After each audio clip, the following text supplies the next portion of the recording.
días. Pocos días como hoy tenemos el privilegio al que podemos asistir en esta jornada. Se dice que un centro educativo es un lugar donde pues venimos a aprender, venimos a socializar, venimos a conocernos, venimos a vivir, en una palabra. Y desde luego en muchos de mis compañeros vais a encontrar muchas lecciones de su materia y también de vida.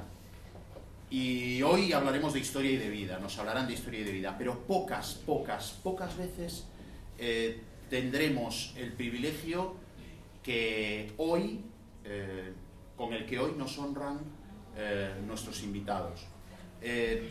A todos nos suena Unamuno. Es parte de nuestra ciudad, como rector que fue de la universidad, como personaje fundamental de la vida social y política de nuestro país, y también a quienes amamos la filosofía o a quienes amamos la literatura, como hombre de letras y hombre comprometido, ¿no? Y digo privilegio porque cuando tienes la posibilidad de tener tan cerca de nosotros, y como vais a ver, de una manera tan cercana a nosotros, a dos personas que se pueden contar entre los mejores expertos que podemos encontrar en Unamuno, pues es de esas cosas que no se olvidan. Para mí personalmente, como director y como amante del pensamiento de Unamuno, pero también sé que con el cariño con el que nos han organizado nuestros compañeros, para mí es un verdadero privilegio, y voy a confesar una pequeña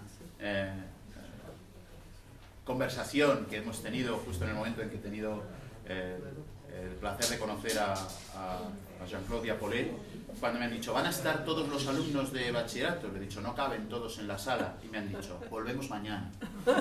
Volvemos mañana. Y pasado. Y pasado. Estamos aquí a ser sábado. Esto solo nos indica, y por encima de nosotros quienes nos dedicamos a la formación, solo significa una cosa, que por encima de lo que podéis aprender aquí, de lo poco o lo mucho que podáis aprender, por encima de lo que os llevéis, está la calidad y el calor humano que recibimos en una comunidad educativa, que compartimos en una comunidad educativa. Para nosotros es un privilegio, me vais a permitir, porque me han hecho un breve resumen de su currículum, pero bueno, para no decir inexactitudes, me vais a permitir que mire mis notas. Nos acompañan Colette y Jean-Claude Rabaté. Es Colette. ¿Vale? Que no son hermanos sino matrimonio, es decir, se puede trabajar juntos y ser matrimonio. Nos casamos ayer. No, anteayer. Anteayer.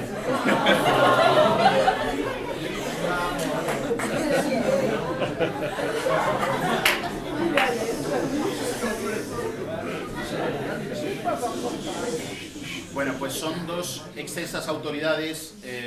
Colette Rabaté se doctoró en París en 1994 con una tesis sobre la mujer española y el matrimonio en los escritos de mediados del siglo XIX, y es profesora titular de Lengua, Literatura y Civilización Española en la Universidad de Tours, cuyo departamento de español dirigió desde 2007 y 2008, ¿no? Y forma parte del Centro de Estudios sobre la España Contemporánea de la Sorbona. Ha investigado principalmente la literatura, la historia cultural contemporánea de España, ha escrito obras como Los tiempos de Goya, Eva o María, Ser mujer en la época isabelina, Miguel de Unamuno, biografía, y esta última en colaboración con la persona con la que se casó anteayer, ¿vale? Jean-Claude Rabaté, ¿vale? Que es también un reconocido hispanista, experto en el estudio de la figura de Miguel de Unamuno. Aquí he puesto para ilustración algunos de sus libros, y esto encima es un regalo, es decir, es un regalo que nos hacen. En vez de que nosotros les regalemos, eso dice, como os decía, de la generosidad y el cariño que uno pone en su profesión. O sea, el regalo es que vengan y van encima y nos regalan un libro. ¿Qué más podemos hacer? Adorarles. Que se quieren quedar hasta el sábado, los adoptamos, que se queden aquí el tiempo que quieran, ¿vale? Bueno, pues ha compartido autoría de varios de los trabajos, es catedrático de la Universidad de la Sorbona Nueva París III, y en 1997 publicó 1900 en Salamanca, Guerra y Paz, en la Salamanca del joven Unamuno, editó En torno al casticismo, una de las obras que habéis estudiado todos en literatura sobre Unamuno, publicó, como decía antes, la biografía sobre Unamuno con su mujer, con Colette, aquí tenemos, y publicaron Las cartas del destierro, Entre el odio y el amor, una recopilación de correspondencias de Unamuno, y bueno, en fin, yo creo que lo peor que podemos hacer es glosar su figura, porque cada minuto que yo les quito es un minuto de privilegio que perdemos. Es verdad.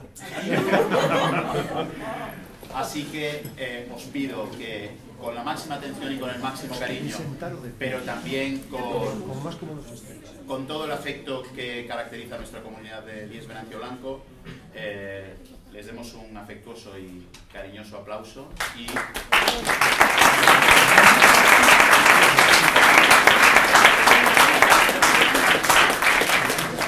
en nombre de todos, gracias. Primero, dar las gracias, agradecer a su director, que parece ser una buena persona, que lo es porque enseguida nosotros hemos dado clase en un instituto, y era muy catedrático de español, en Chinon, que es una ciudad preciosa al lado de Tours, durante un cuarto de siglo. Y al principio del instituto había colegiales, es decir, que dimos clase desde los 10 años hasta los 18, y la universidad.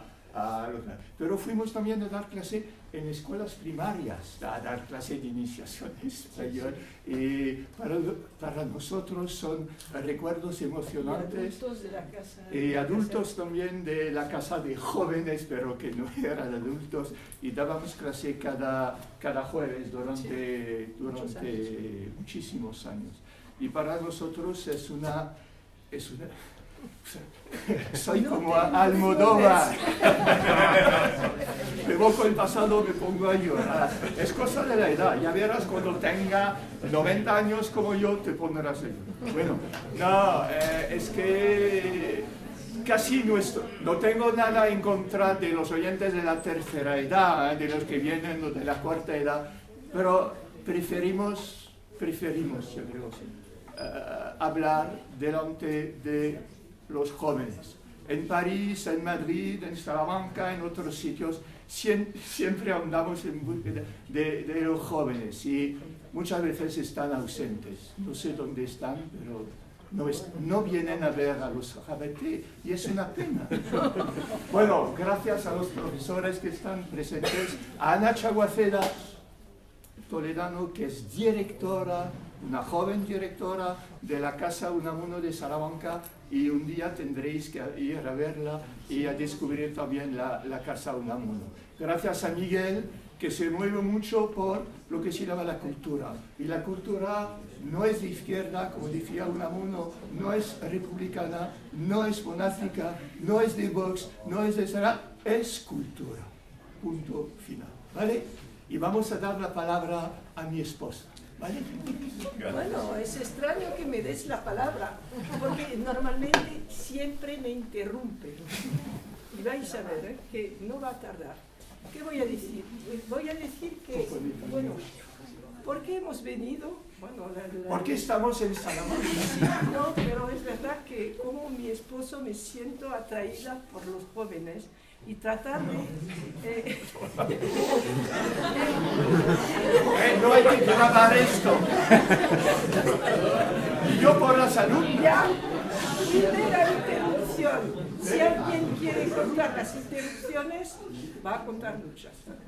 Bueno, decía que me pierdo, cada vez. ¿Por qué Salamanca? Sí, bueno. ¿Por qué Salamanca? Porque fuimos a Salamanca, porque quería decir que antes que nada, queremos dar a conocer a Unamuno, porque nuestro encuentro con Unamuno y con la cultura española es de hace mucho tiempo, cuando éramos estudiantes. ¡Novios! No sé. Os cuento un poco para que entendáis por qué... No habían nacido. Porque los franceses se interesan tanto por la cultura española y por Unamuno. Bueno, cuando éramos estudiantes de oposiciones, teníamos una obra de Unamuno en el programa Paz en la Guerra. Horrible. Que no es una, pero difícil para nosotros en la época. Y a partir de este primer encuentro hemos seguido interesándonos por Salamanca primero y por Unamuno. Y bueno, con el tiempo también, han oído que yo estudiaba algo completamente diferente. Era la mujer española a través de las novelas, de todo, en la época isabelina, entre 33 y 68. Pero después estudié la mujer un poco en España y daba clases de oposiciones. Y un día mi esposo había empezado a estudiar a Unamuno antes que yo, porque yo hacía mi carrera y él la suya, y había empezado con 1900 en Salamanca.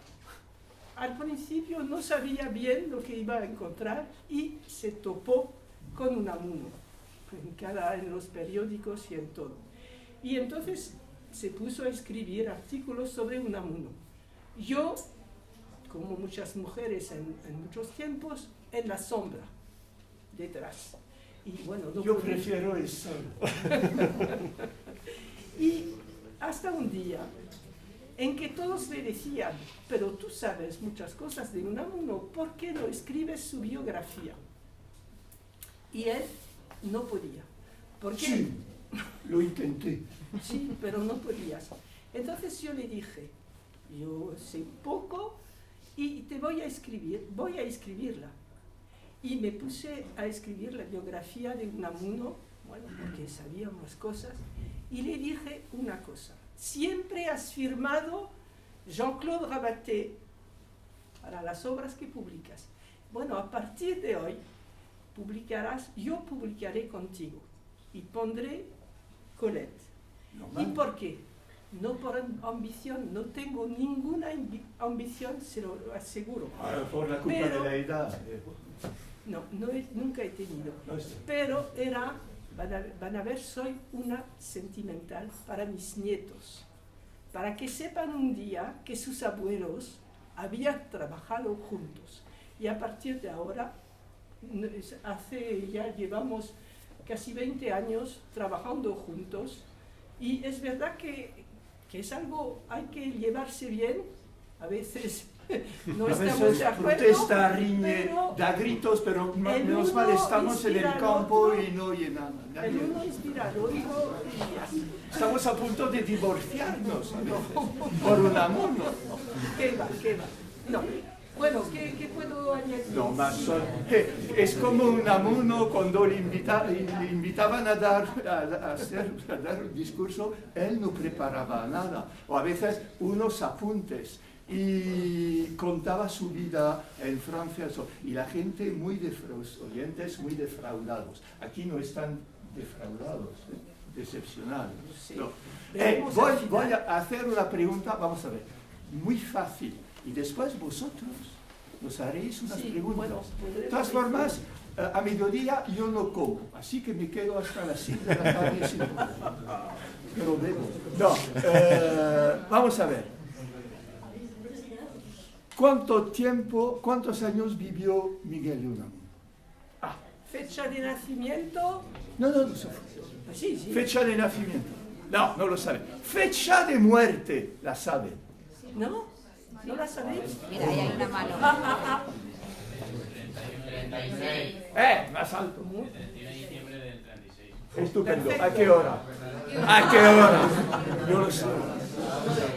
A las 4:30. No, lleva razón. Falleció el último día del 36. ¿Cuántos años había vivido en el siglo XX? 36. Vivió en el siglo XIX 36 años también. ¿Cuándo nació? Fecha de nacimiento.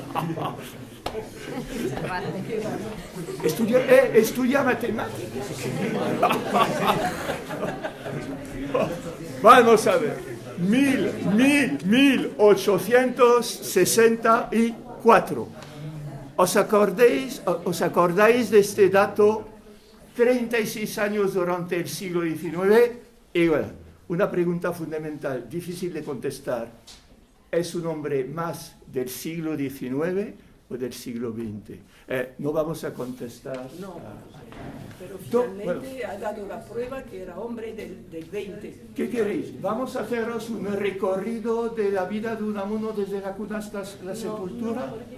No. Bueno, a partir de decir un poco quién era Unamuno.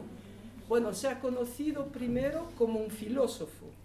Y es verdad que, claro, estudió filosofía y su tesis es de filosofía y filología, porque era vasco y se interesó por el vasco, por el estudio del vasco en su región natal. Y luego empezó muy rápidamente el periodismo.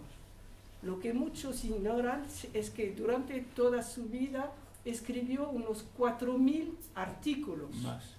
Y sacó dinero, más. Porque en el año 1900, gracias a Rubén Darío, ¿tú lo conociste a Rubén Darío?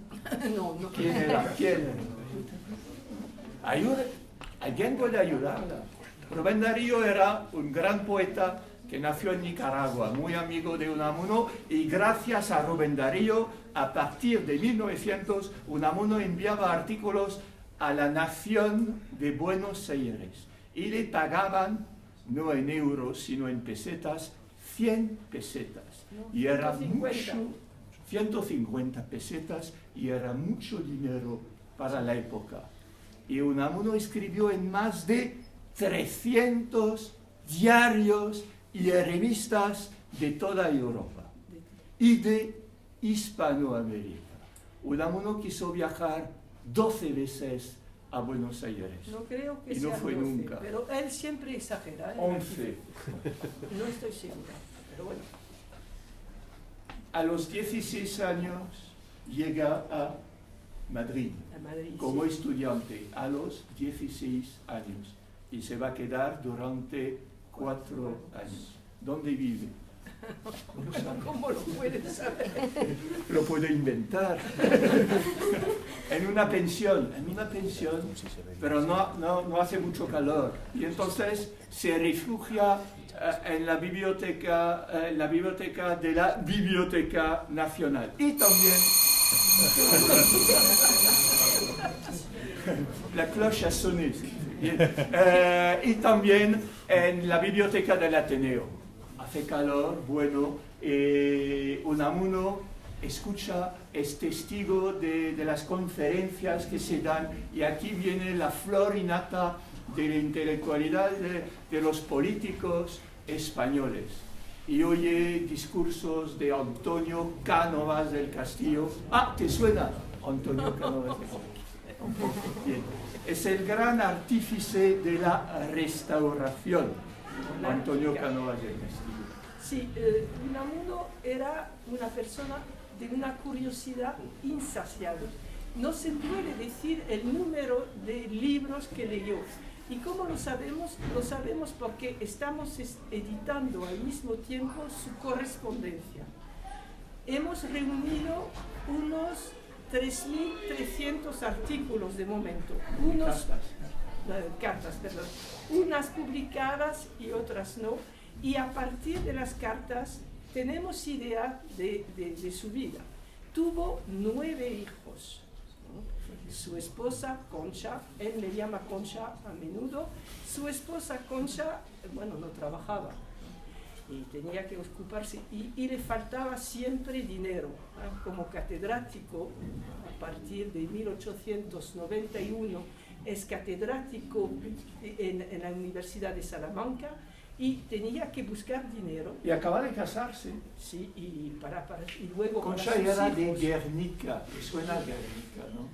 Hubo un bombardeo. Pero el periodismo fue más que para ganar dinero, se convirtió en una pasión, porque el interés de Unamuno es que no solo tenía una cultura literaria, filosófica, fue un gran poeta, empezó a escribir a partir de los 30 o 40 años. ¿No? Fue un gran poeta, pero también se interesaba ante todo por la historia de su país. Y es verdad que estudiar a Unamuno, como lo hacemos, es conocer verdaderamente la historia de España desde finales del siglo XIX. ¿Quieres decir algo? No, sí, es verdad que Unamuno, yo digo, se casó con la historia de España. Y muchas veces estuvo a punto de divorciarse con ella. Y leí la semana pasada un libro que sobre Alfonso XIII, el rey. Hay una cita que dice que Alfonso XIII también quiso casarse con la historia de España. Todos querían casarse, Sí. pero ¿qué significa para Unamuno casarse? Es que vigila, fiscaliza, lee la prensa cada mañana y luego escribe un artículo sobre tal o tal acontecimiento. Y además, ya que, como lo dijo Colette, tiene una cultura filosófica, pero también literaria, histórica, extraordinaria, puede escribir de todo. Acabo de descubrir un artículo en que coteja la marsellesa, porque aquí no tenéis himno nacional español, himno sin palabras. Y la marsellesa es el himno de los republicanos. Y cuando Unamuno regresa a Francia después del destierro en el puente internacional de Hendaya, el alcalde, miles de personas, todos cantan la marsellesa, que más que un himno es también un canto civil que pone de relieve la libertad, la igualdad, la fraternidad. Y estos valores de libertad, igualdad, fraternidad son las de Miguel de Unamuno, que fue presidente de la Liga Española de los Derechos del Hombre. Y un hombre muy pacifista. Decía que su mejor arma era su pluma tajante, que valía una espada. Para completar, Unamuno es el modelo del intelectual, porque se emplea mucho esta palabra. Y fue él quien creó la palabra intelectual como sustantivo, porque antes existía como adjetivo. Y en una carta a Cánovas del Castillo empieza a emplearla y tiene 26 años y escribe como al presidente de consejos una carta para salvar a un anarquista catalán que está preso en la fortaleza de Montjuïc. Se llama Corominas. Hay un diccionario Corominas. Es el nieto. Sí, digo un intelectual. ¿Qué problemas le preocuparon ante todo? Es increíble ver a partir de 1896, cuando es la última etapa de la guerra de Cuba, de las colonias, lo que piensa de la guerra. Está completamente opuesto a las guerras. Es un pacifista, como lo dijo mi esposo, y también tenía visiones. Podemos decir que era un visionario porque se ha dicho después, pero respetaba, no entendía la colonización, estaba en contra y decía que no se puede imponer una cultura a personas que no son de nuestro país. Y entonces defendió siempre el libre pensamiento, un hombre libre, de todas formas. Intelectual porque también se interesó por el pacifismo, la violencia. Por ejemplo, al final de su vida y en varios momentos firmó manifiestos contra la pena de muerte y contra el garrote que había en España. Y contra la abolición del servicio militar. También. Sí, tenía ideas en ciertos dominios muy avanzadas. Por ejemplo, hubo una guerra en Cuba, estáis al tanto, ¿no? Una la guerra en Cuba, el líder de los independentistas era un escritor, poeta que se llama José Martí. Muy bien. Unamuno lo descubrió más tarde, pero Unamuno adoptó la actitud siguiente: es mejor dejar la isla a los cubanos, que decidan por sí mismos de su futuro político de la isla.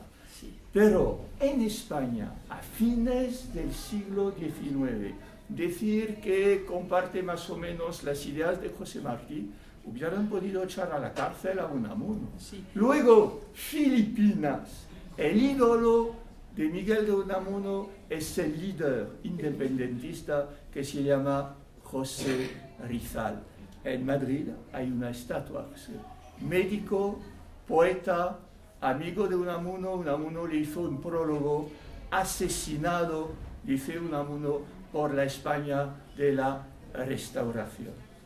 Y también fue amigo Unamuno, nadie lo sabe, durante la guerra de Marruecos, del jefe que se sublevó en el Rif, Abdelkrim. Y Unamuno, nadie lo sabe, escribió un poema que es Salutación a los rifeños, de parte de un vasco. Este poema, si hubiera salido enseguida en la prensa, Unamuno hubiera sido encarcelado enseguida. ¿Os acordáis de algo? Unamuno, muy censurado, pues que escribía en contra del rey, es decir, la monarquía, escribía en contra del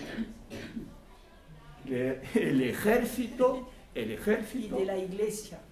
y por fin de la iglesia católica, pero él Bueno, sí. era un cristiano. Yo voy a- Eso en a España aclarar o eso en de la Francia iglesia. pasa factura, ¿no? Un día, otoño del 36, le va a pasar factura a Unamuno. Sí, hablemos de la iglesia, porque muchas veces se ha presentado a Miguel de Unamuno como un católico. Y es verdad que está obsesionado con Dios, pero está obsesionado también con el más allá. Toda su vida, en todos sus escritos, viene impregnada del miedo a la muerte. ¿Y qué hay después de la muerte? A lo mejor habréis estudiado una obra pequeña de Unamuno, San Manuel Bueno Mártir, ¿no? ¿Ah? Bueno, este San Manuel es un poco Unamuno con sus dudas frente a la muerte, que habrá después. Y muchos dijeron que era católico. Unamuno no era católico. Era protestante, y ser protestante en Salamanca, No podía, no, es verdad que... Pero sobre todo era lo que podemos decir un cristiano. Es decir, un hombre que tolerante y que tenía su opinión de la religión y que pensaba también que siempre había que perdonar. El ejemplo que más nos ha impactado, y no hace tanto tiempo, cuando leímos, editamos su borrador, el borrador que escribió durante la Guerra Civil. y que está en la casa de Unamuno. Sí, hemos hecho una edición, es un borrador. Pero las últimas palabras que escribe son hay que renunciar venganza. Ni siquiera, ¿no? Escribe hay que renunciar venganza. Bueno, es toda la actitud de un cristiano. No vamos a decir que fue un hombre perfecto, de todas formas no lo hemos tratado. Tenía sus defectos, con una fuerte personalidad, una actitud a oponerse a los demás, más por, ¿cómo vamos a decir? Para provocar un debate de ideas. Porque él decía que cuando no podía estar de acuerdo consigo mismo, sino que de todas formas cambiaba de idea.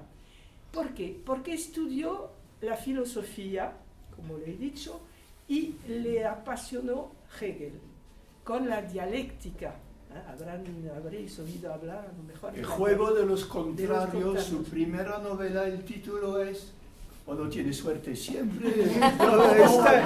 Está enfrente de mí, un alumno martirizado.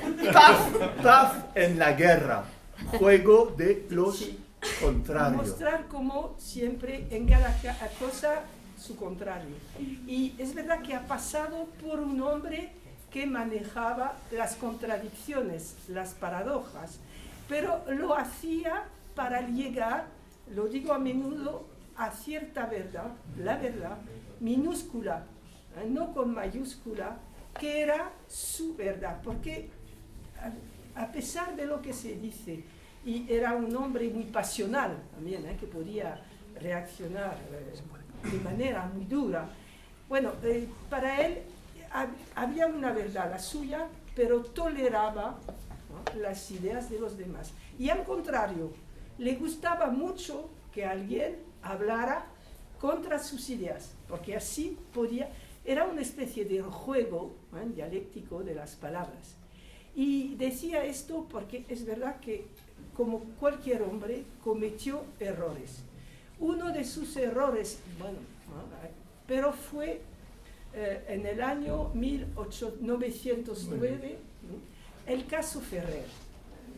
Hubo, bueno, un periodo en que este Ferrer... Que, sí, pero si no conocen bueno, un poco la historia de España, sí. Barcelona, la rosa de fuego de tantas bombas, semana trágica, un culpable, Ferrer, sí, que había creado la escuela moderna, un anarquista, todo eso, pero un dogmático, Unamuno lo odiaba casi. Y casi, una cosa increíble, aplaudió la ejecución de Ferrer.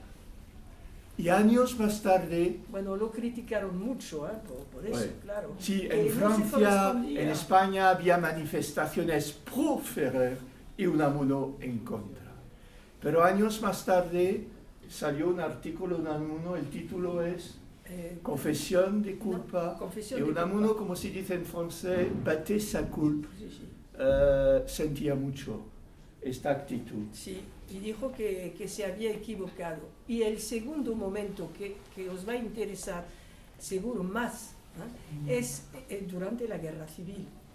Habréis oído que en los primeros días, ¿no?, de la Guerra Civil, Unamuno, a pesar de todo lo que había dicho antes, Contra los militares. que había sido diputado de la República, ¿no?, de la Segunda Y República, víctima de la dictadura de Primo de Rivera, que lo mandó al exilio fuertemente. apoya claramente el golpe militar del general Franco y de otros.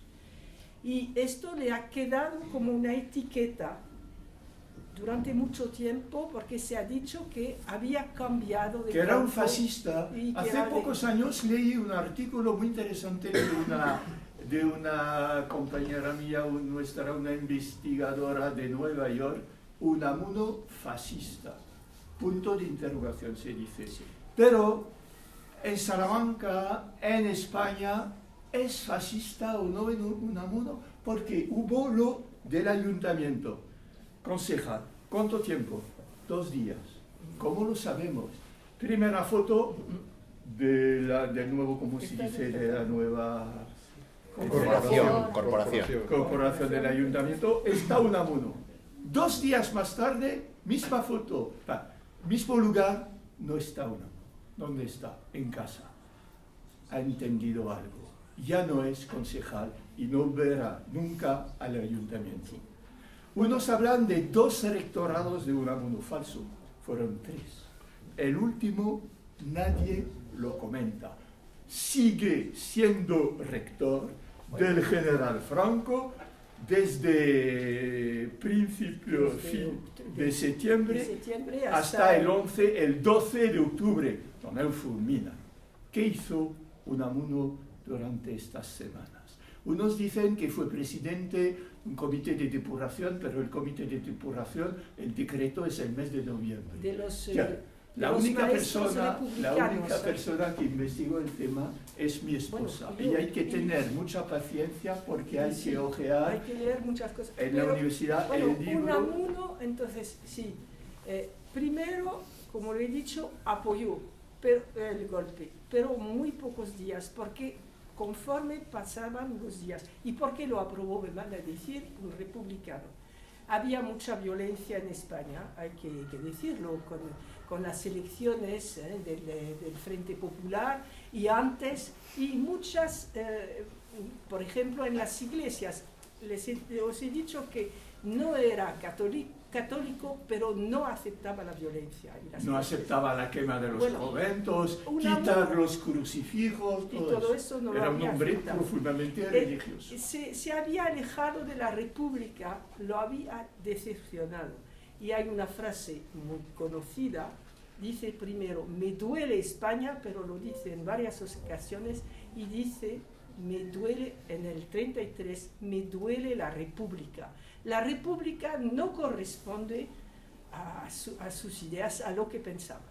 También en el 36, Miguel de Unamuno era un hombre ya viejo, tenía 72 años, había perdido a su esposa, su Concha, su esposa era todo para él. Había perdido a su hija, a 2 hermanas, a su hija preferida. Era un hombre, es verdad, un poco cansado con la vida. Y no se dio cuenta. Pero conforme pasaban los días, se dio cuenta también de que se había equivocado. Pero era prisionero en Salamanca, no podía salir. Pero antes, como rector, porque normalmente empieza la depuración del cuerpo docente. Los malos, los rojos, los progresistas, fuera de la universidad, fuera del instituto y fuera de los... ¿Qué pasa cuando Unamuno recibe? Pero no se dio cuenta de lo que tenía que hacer e hizo muy poco durante este rectorado, porque los del bando, no era todavía, los nacionales, los rebeldes, lo habían tomado como símbolo. Era una gran victoria tener a Unamuno, Franco y los demás, porque era una persona muy conocida. Y entonces fue prisionero completamente, pero no obró mucho. Durante el rectorado lo he visto de cerca. Solo se contentaba y decía que tenía dudas y que quería informarse, y hubo muy pocos maestros despedidos por él, muy pocos. Sí, decía que poco a poco se da cuenta de todos, pierde amigos también, que con el paseo, el famoso paseo, los fusilan, todos los republicanos, y en cierto momento hacía el balance entre los unos y los otros, los dos con H, los unos y los otros. Le gustaba mucho jugar con las palabras. Unos, normal, eran los comunistas, y bueno, se había alejado, estaba en contra, pero en cierto momento los pone a igualdad, porque los dos matan y equiviolencia, decía Ricardo Robledo, y es una buena expresión. Es una buena expresión. Equiviolencia. Son responsables tanto los unos como los otros. Pero es la tercera España.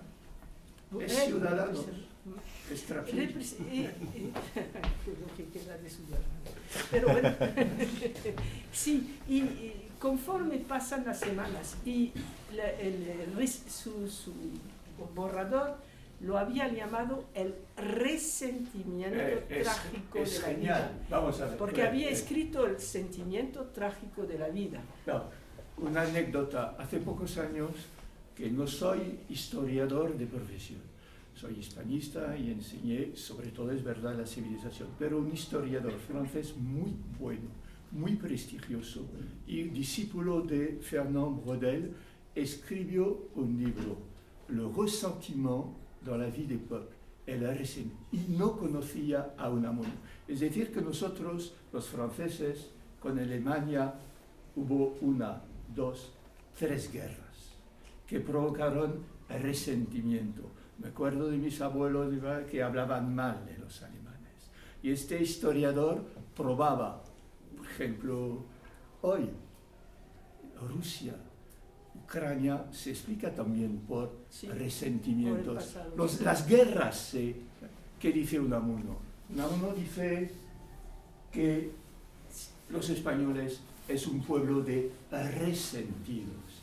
El resentimiento, y es un juego de palabras genial, porque en el 14 había escrito el sentimiento trágico de la vida. Nuestro maestro en Francia, Pierre Vilar, escribió un día que Unamuno era un genio del verbo, un génie du verbo, civil, incivil. El ejército en Marruecos, todos decían que la historia oficial que los españoles se iba a civilizar a Marruecos, como Francia civilizar a Algeria.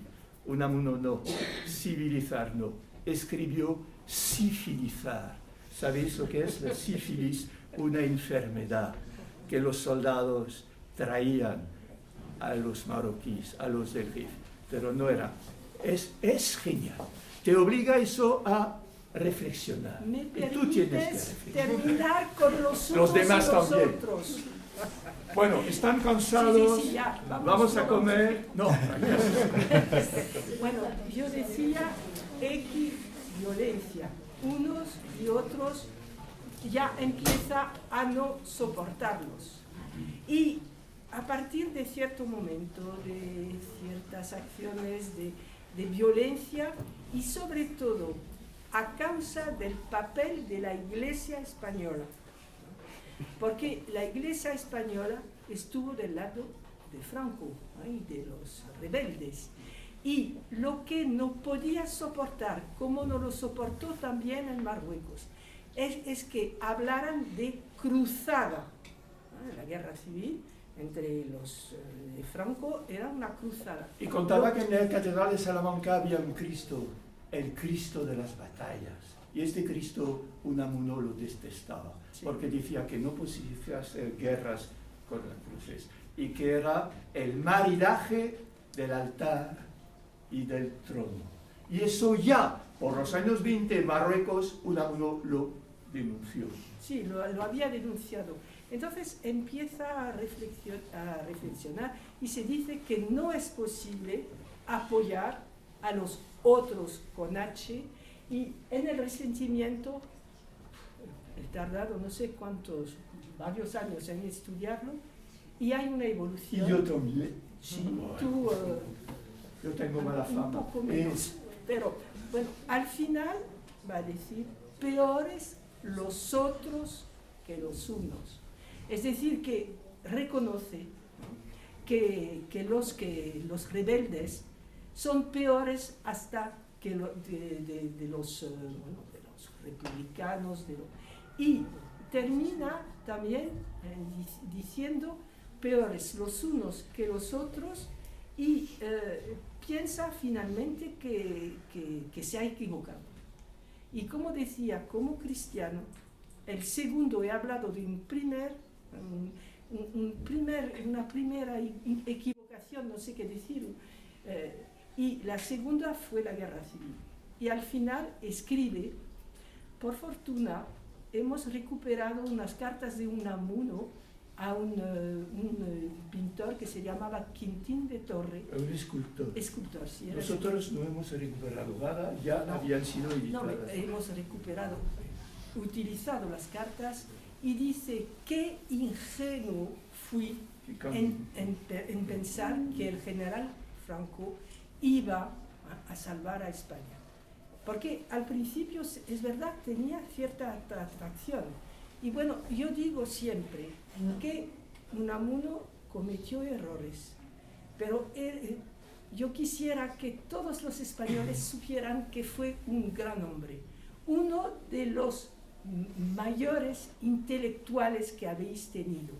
Yo no veo muchos intelectuales españoles, y en Europa, y en Francia tampoco, que hayan podido manejar tantas cosas. literatura, Su- poesía. Su apodo en Francia cuando regresa de Canarias es el Víctor Hugo español. Y al final de su vida hablamos de un católico, es católico. La reacción que tiene Unamuno frente a la guerra civil la va a tener François Mauriac. La va a tener un libro que os aconsejo leer de Georges Bernanos, Los grandes cementerios bajo la luna. Bueno, qué triste. Bernanos, que es No, franquista, frente a los asesinatos de los franquistas en la isla de Mallorca, toma conciencia y se rebela como François Mauriac. Y son católicos profundamente desgarrados por este drama que no es español, que es europeo. Y cuando unos dicen, son pocos, menos mal, que lo del 12 de octubre fue una bronca de café, Unamuno diría de estos que son analfabetos, que son ignorantes, porque no se dan cuenta de que en Salamanca, en el Paraninfo, el 12 de octubre, fue el enfrentamiento entre dos ideologías. Una totalitaria, nazi, fascista, de Millán Astray, y la otra de un hombre liberal, democrático, Miguel de Unamuno. Gracias. Sí, yo quería solo añadir una cosa. Me has cortado, pero... Dos veces. ¿No las habéis cortado? Bien, no pasa nada. Porque tengo que decir una cosa, y lo digo. Yo lo escribo todo. Ajá. A veces, bueno, lo escribo todo, las biografías. Me paso horas trabajando, pero soy una apasionada de todas formas. Sí, quería decir otra cosa que aboga en favor de Unamuno, si hay que abogar, es su postura durante la dictadura de Miguel Primo de Rivera. Hubo un dictador en España, porque el dictador sí, a pesar de lo que podía decir, entre el 13 de septiembre de 1923 y los primeros días de 1930. Unamuno primero fue confinado por el dictador, porque hablaba mal de la dictadura y del rey, en Fuerteventura, en Canarias. Y luego vino a Francia y se quedó en París y después en Hendaya, 5 años.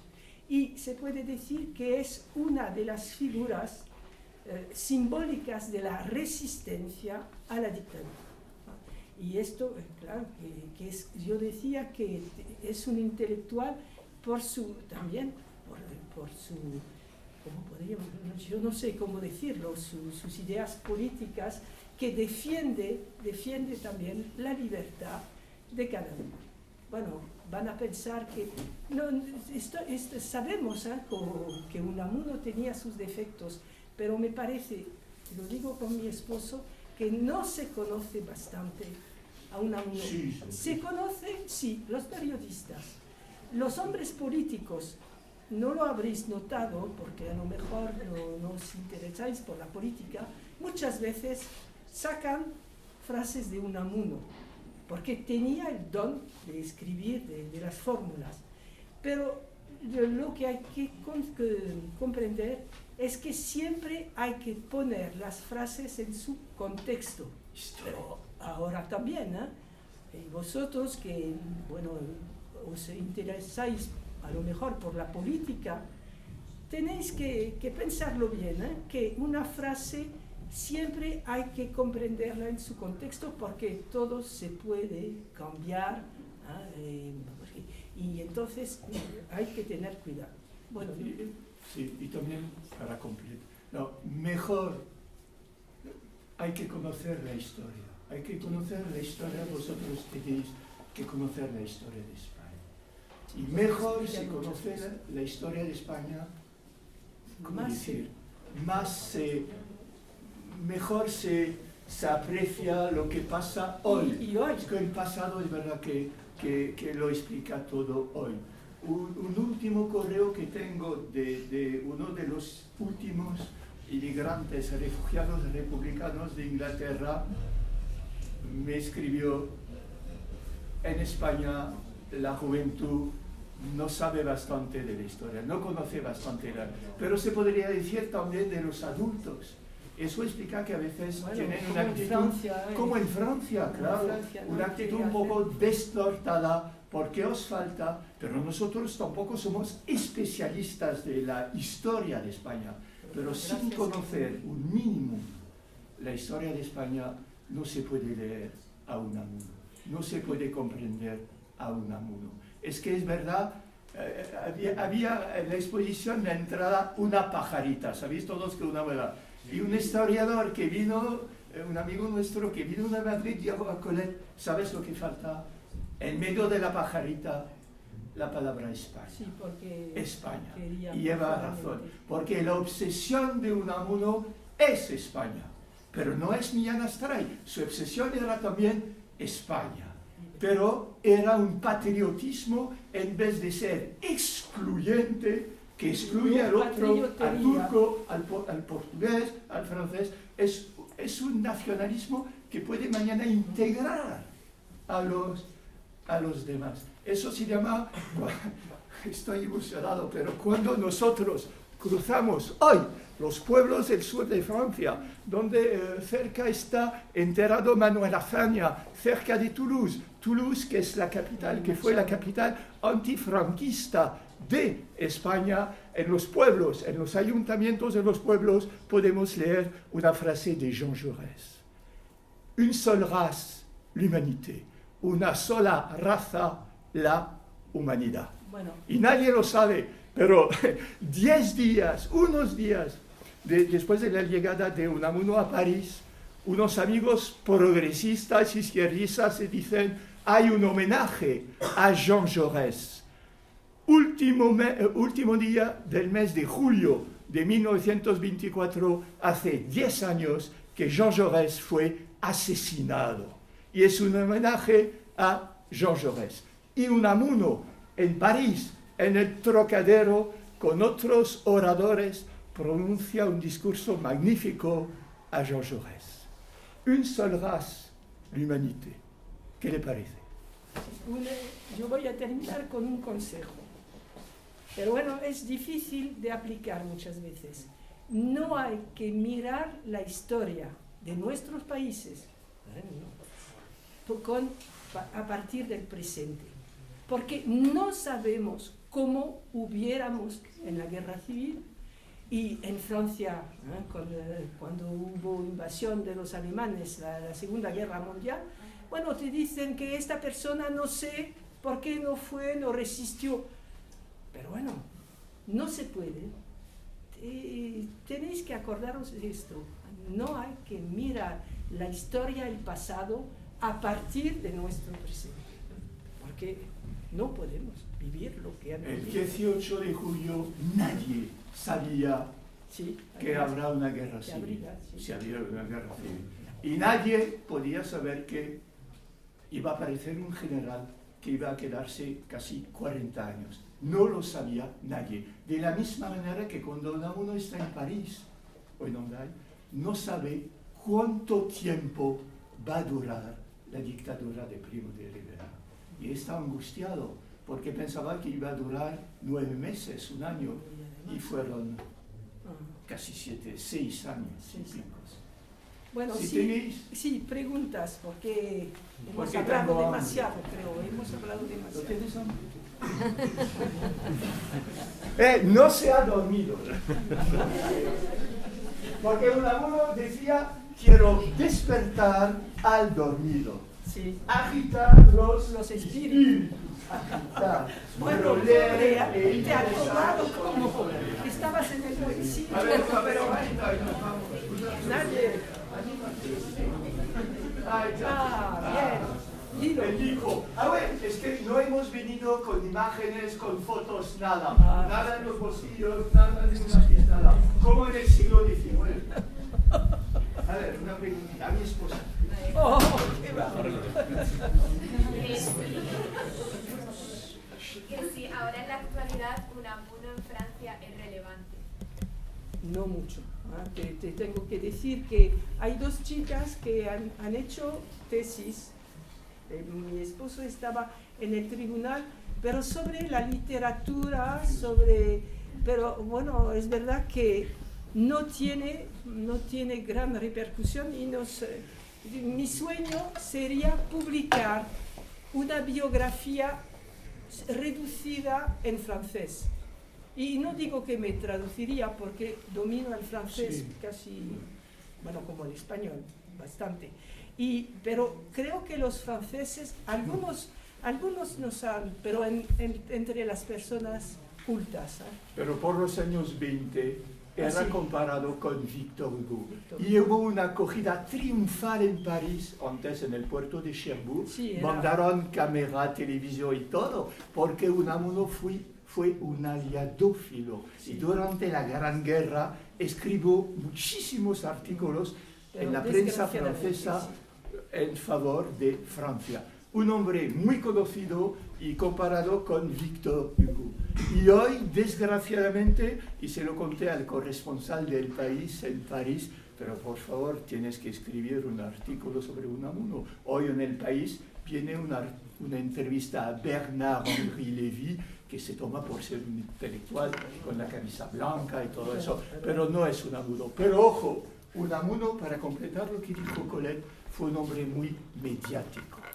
Se tomó por ejemplo, cuando Niceto Alcalá Zamora, lo conociste tú, el presidente de la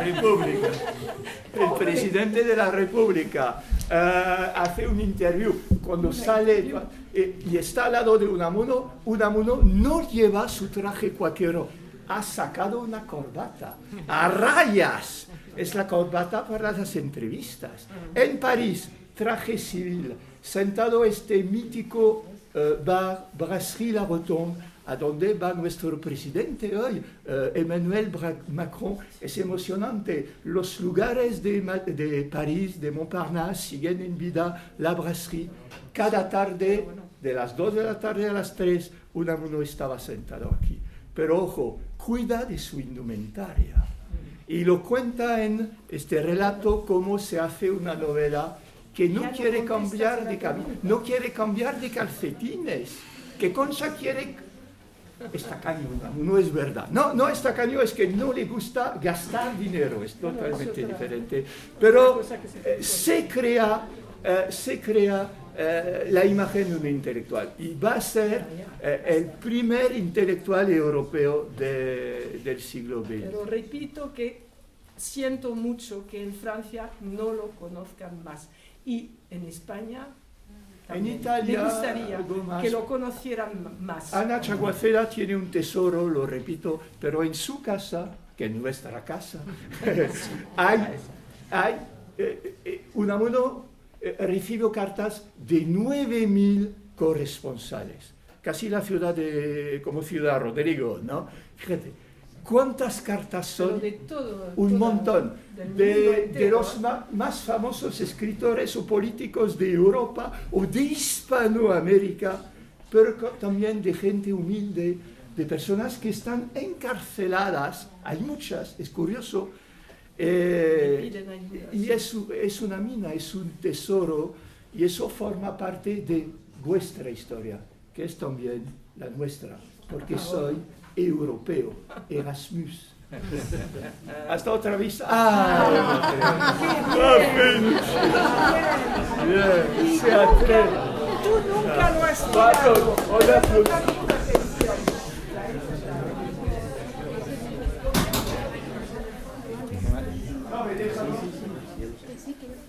Yo tengo dos preguntas. Dos preguntas.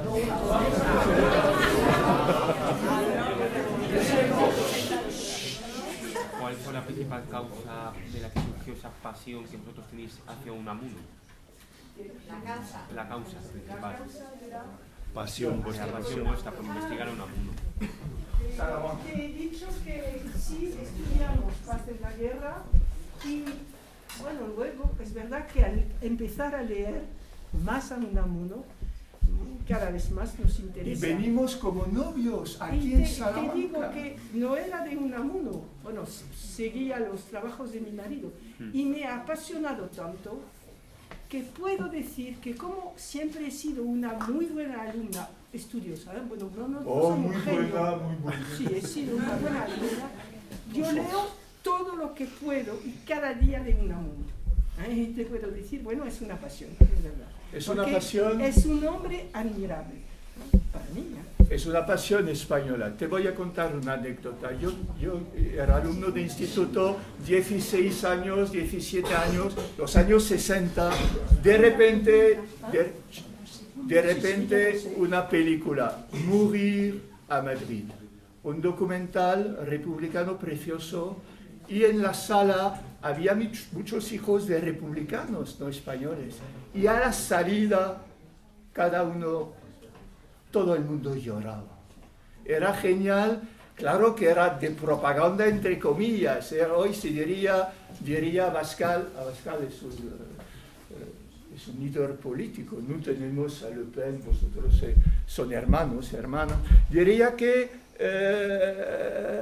es una película roja, pero ojo, muy bien escrita, con la voz de Jean Vilar, una música que tuvo un éxito en toda Francia. Y en un momento dado de la película, 2 minutos, la secuencia del Paraninfo con Miguel de Unamuno. Eso se llama una pasión. Sí. Y la pasión de España la tenemos, porque yo a los ¿Puedo 76 años saco el coche de mi garaje, recojo 2000 kilómetros, lo pago todo. No es un problema porque tenemos el dinero suficiente, pero ¿cómo puedes explicar esto? Es la pasión de vuestro país. Si permites, quiero también contestarle con otro argumento. Me encanta la lengua de Unamuno. Es un genio de la palabra. No te puedes imaginar. Yo he dado clases de traducción durante 20 años en las oposiciones, pero los juegos de palabras. Y sabes que escribía cartas sin hacer ningún borrador, o casi nunca. Tenía un don de la palabra. Primero escrita y luego oralmente. Bueno, la segunda pregunta. Y la tercera. No, hay segunda, ya acabamos. De todas las obras y artículos que habéis tenido que leer, ¿cuál fue el que más os llamó la atención? La idea que más se metió, por así decirlo, inmostamente, la que más caló. Yo es que me expreso muy mal oralmente. Muy mal. Lo que más nos interesó es esta atención que tiene a la actualidad de su país. La actualidad política. Siempre. Porque decía que no era político, pero sí, que se interesaba. Hay artículos también sobre el idioma, hacía reseñas de escritores hispanoamericanos, muchos. Yo a conocer Hispanoamérica y España, la literatura, pero esta atención, esta pasión por la actualidad de su país. La fama de Unamuno en Hispanoamérica es muy buena. Unamuno es muy conocido en Argentina y muy buena, en Fuerteventura también, por otros motivos.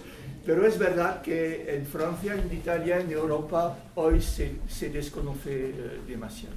Bueno, gracias por haber venido, pero nosotros volveremos. Tiene otra Manuela ahí. ¿Tienes una pregunta?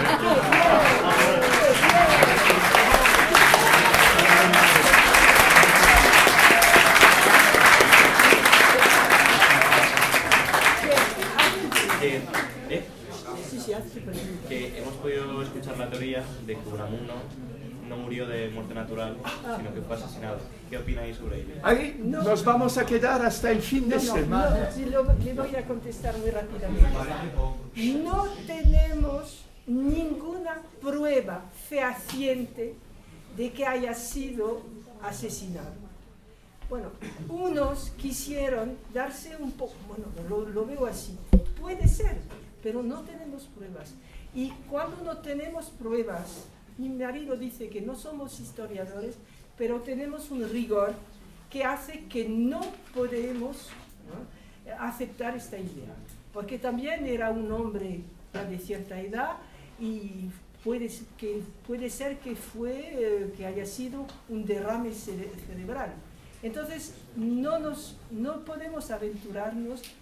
Si un día hay una prueba, de acuerdo, pero de momento no. ¿Sabes que en Francia el escritor Émile Zola, que muy comprometido políticamente, Sí. una mañana lo encontraron con su esposa muertos en su cama? Y la víspera vino alguien a arreglar la estufa. Todo es posible. Sí, A la diferencia de mi esposa, yo no puedo afirmar que la muerte de Unamuno fue natural. Pero Fue buenas noches. repentina, seguro. Pero bueno, Repentina, misteriosa. Lo que descubrió Manuel Menchón es la única cosa que descubrió, pero lo hizo bien, es que el interlocutor de Unamuno, Bartolomé Aragón, que vino a visitarle la tarde del 31 de diciembre de 1900, no era un ex alumno suyo, no era tampoco un colega, sino un falangista sanguinario que mataba en Andalucía y sobre todo que quemaba libros. sí, Y hubiera podido quemar la librería de Unamuno, porque los libros que quemaba en Andalucía. Entonces, ¿a qué viene a hacer ese señor un 31 de diciembre? No lo sé, no tengo la respuesta. Pero eso hubiera gustado a Unamuno. Sembrar la duda que unos, desde el punto de vista comercial, pensó en un director de museo, ellos han visto de manera inteligente lo que podían sacar de este momento de la vida de Unamuno. pero no hay que confundir No hay que respeto confundir. a la historia Pero y respetamos, publicidad. pero no tenemos pruebas, no tenemos pruebas. Y de hecho que esta muerte para mí es misteriosa, No. pero la muerte de Émile Zola Misteriosa. también. Con las circunstancias, bueno, habían matado a Lorca y lo sabía Unamuno.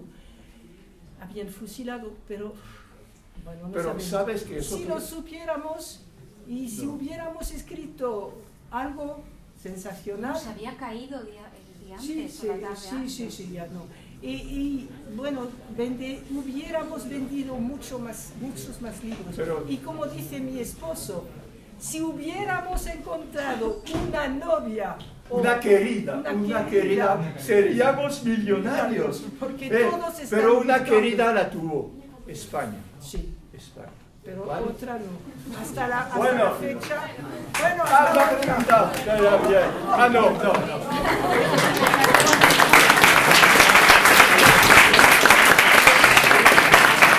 ¿Están contentos?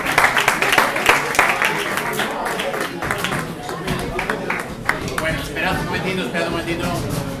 Bueno, como habéis podido comprobar, esperad un segundito. Mirad, sois muy jóvenes para saberlos, pero la vida está hecha de rituales. Y uno de los rituales que yo creo que todos tenemos que aprender cuando tenemos privilegio como este es la gratitud. Entonces, en nombre de todo el centro, de todos vosotros, de quienes no han tenido el privilegio de estar aquí, nosotros de cultura a cultura, de personaje relevante a personaje que para nosotros también es relevante, en el año que cumplimos precisamente el centenario del nacimiento de quien da nombre a nuestro centro, de Venancio Blanco, bueno, pues queremos tener con nuestros ilustres invitados pues unos pequeños detalles. Precisamente el que está relacionado con Venancio Blanco lo tengo en mi despacho y se lo daré ahora, que son unas láminas, unas reproducciones. Pero bueno, digamos que lo menos que podemos hacer para compensar esos 2000 kilómetros de viaje para venir a veros a vosotros, no lo olvidéis, han venido a veros a vosotros. ¿Vale? Sí. Y pasado mañana estáis invitados. Sí, Hay sí. un acto de presentación en la facultad, pero si venís todos, si bien todos habrá un estupendo. problema de sitio. Pero la entrada es gratuita. Pues tenemos, digamos, dos pequeños detalles En el para aula ellos Unamuno. y un agradecimiento también muy especial a Ana, que nos acompaña, es la directora de la Casa Museo Unamuno, con todas las cosas que Gracias. tenéis, pero es un pequeño detalle, bueno, pues para vosotros un pequeño detalle para... El tuyo lo tengo ahí en el despacho. Vale. Pero no merece la pena. Son chocolates. Casi, ¿vale?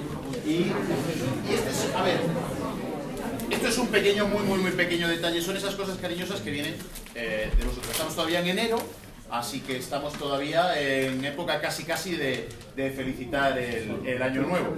Entonces, bueno, pues les vamos a regalar los últimos ejemplares de la taza oficial Oh, qué bien. de 2023.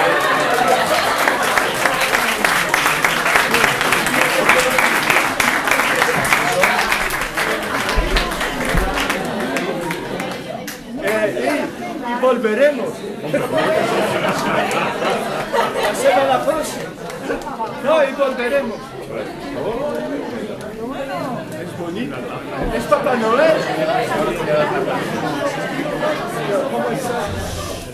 Bueno, pues ahora sí, gracias por vuestra atención, por vuestras preguntas, pero sobre todo gracias de corazón a nuestros invitados. Os voy a pedir que una vez más y con la misma espontaneidad,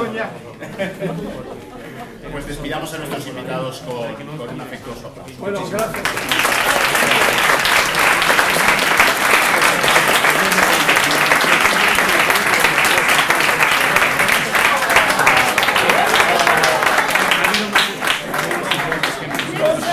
Miguel. Pues adelante. Bueno, a comer.